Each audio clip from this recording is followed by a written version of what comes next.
Ngayon ay muling nakaalerto ang ilang bansa sa Asya dahil sa banta ng pagkalat ng Nipah virus, isang sakit na itinuturing na lubang mapanganib at may mataas na fatality rate. Dalawang kaso na ang nakumpirma sa India ayon sa pahayag ng Indian Health Ministry noong Martes. Halos 200 close contact naman ang minomonitor at sinusuri ayon sa balita. Ang Nipah virus ay isang zoonotic disease o sakit na nagmumula sa hayop at maaaring maipasa sa mga tao. Karaniwang nagmumula ito sa fruit bats o paniki at mga baboy. Maaari ring makuha sa pamamagitan ng kontaminadong pagkain, direktang kontak sa infected na hayop o mula sa mga tao. Kapag kumalat na ang virus sa mga tao, maaari itong kumalat sa pamamagitan ng malapitang pakikisalamuha. Ilan sa mga sintomas nito ay lagnat, sakit ng ulo, ubo, hirap sa paghinga at sa malalang kaso ay sa pamamaga ng utak o tinatawag na encephalitis na maaaring humantong sa pagkamatay.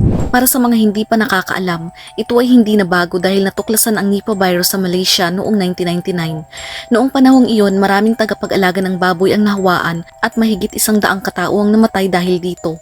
Lubos itong nakakahawa sa mga baboy. Simula noon, halos taon-taon nang nangyayari ang pagkakaroon ng Nipah sa Asya, lalo na sa Bangladesh at India. Tinawag ng direktor ng epidemiology ang Nipah virus na isa sa mga pinaka-nakakamatay na pathogens na nakakahawa sa mga tao.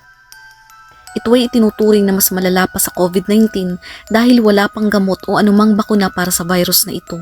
Simula pa nang ito'y unang matuklasan. Patuloy naman ang pagbabantay ng DOH at Bureau of Quarantine sa iba't ibang point of entry sa bansa bilang pag-iingat sa banta ng Nipah virus. Sa ngayon, wala pang naitalang kaso nito sa loob ng ating bansa. Pero nag-abiso ang mga otoridad sa publiko na patuloy na mag-ingat mula rito. Sa kabila ng lahat ng ito, ano naman ang sinasabi ng Biblia patungkol sa iba't ibang uri ng mga sakit na kumakalat sa ating mundo?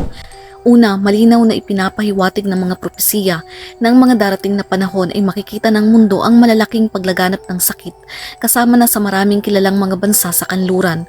Sabi nga sa Levitico 26 verse 16, "Kaya ganito ang gagawin ko sa inyo, bigla kayong masisindak sa takot dahil padadalhan ko kayo ng mga sakit na hindi gumagaling at lagnat na magpapadilim ng inyong paningin at magpapahina ng inyong katawan." Ito ay bunga ng pagsuway ng tao sa Diyos o kaparusahan sa mga kasalanan, pero hindi naman palaging ibig sabihin na lahat ng sakit ay parusa para sa isang kasalanan. Ikalawa, ang mga sakit o pandemyang tulad nito ay maaaring bahagi ng ating mga hamon sa mundong ito. Alam naman natin na ang ating mundo ay nabalot ng sumpa at kasalanan. Lumaganap ang sakit at kamatayan at hindi ito ang orihinal na plano ng Diyos. Alam natin hanggang ngayon ay patuloy pa rin dumaraing ang sanglilika dahil sa matinding hirap tulad ng isang manganganak.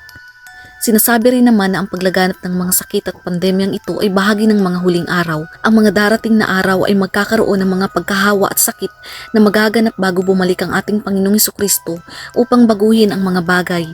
Ikaapat, ang mga krisis tulad ng mga sakit o pandemya ay isang paalala ng Diyos sa mga tao na magbalik loob sa Kanya.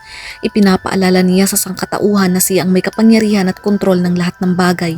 Ipinapakita niya na ang tao ay limitado at ang lahat ng bagay ay nasa ilalim niyang kapangyarihan. Isa rin ito sa panawagan ng pagsisisi. Maraming beses sa kasaysayan ng Israel, ginamit ng Diyos ang mga sakit upang tawagin ang Kanyang bayan sa pagsisisi at pagbabalik loob. Tulad na lamang ng makipag-ugnayan ng mga Israelita sa mga taga-Moab at sumamba sa kanilang mga Diyos. Nagdulot ito ng galit ng Diyos at nagkaroon ng pandemya at nagkaroon ng malawak na pagkamatay. Ang mga sakit o sakuna ay nagbubukas ng ating mata na hindi natin dapat suwayin ng Diyos at hindi sapat ang mabuhay lamang para sa ating sarili. Mga kapatid, sa kabila ng mga sakit o ano pamang mga pandemya, tandaan natin ang mga pangako ng Diyos. Sabi sa 2 Chronicles 7 verse 14, "Kung ang aking bayan na tinatawag sa aking pangalan ay magpapakumbaba, manalangin, hanapin ang aking muka, at talikuran ng kanilang masasamang lakad, diringgin ko sila mula sa langit, patatawarin ko ang kanilang kasalanan at pagagalingin ko ang kanilang lupain." Ang mga krisis tulad ng sakit o pandemya ay hindi lamang mga hamon sa ating pisikal na kalusugan at sa ating mundo upang ipaalala sa atin ang tunay na halaga at layunin ng ating buhay sa mundong ito at ang kahalagahan ng ating pananampalataya sa Diyos. Hindi tayo dapat na matakot sa inaharap, mga kapatid. Para sa mga nakakakilala sa Diyos, ang kinabukasan ay puno ng pagkasabik at ginhawa. Mga kapatid, nabubuhay tayo sa mapanganib na panahon, ngunit habang tayo ay nananampalataya sa Panginoong Hesukristo, hindi kailangang matakot sa mga sakit at pandemya. Lakasan natin ang ating pananampalataya dahil kasama natin palagi ang Panginoon. Ang mga problema ay pansamantala lamang. Lumalaki ito kapag hindi natin tinitingnan ang Kanyang kalooban. Laging tandaan, may mensahe ang bawat problema at mga nangyayari. Mag-ingat, manalangin at sumunod sa kalooban ng Diyos. Manatiling tapat hanggang sa Kanyang pagbabalik.